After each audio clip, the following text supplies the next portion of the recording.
今日會幫大家占卜測對方鍾唔鍾意你，你哋可以揀選 A、B 或 C。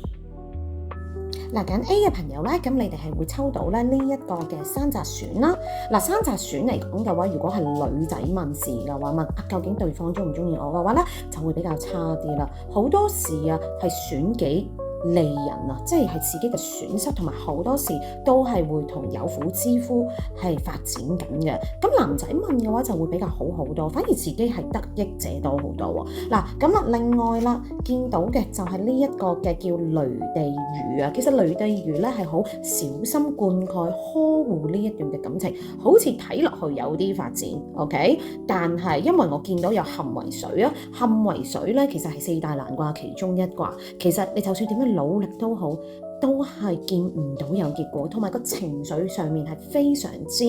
唔開心啦，同埋會帶咗好多不忿啊、唔甘心嘅情緒啊。所以其實咧，揀 A 嘅朋友咧，佢哋鍾唔鍾意你係鍾意，但係唔會有承諾，唔會有未來嗰一隻嘅鍾意咯。你哋會喺呢一段嘅關係，你哋會覺得好寸步難行啊。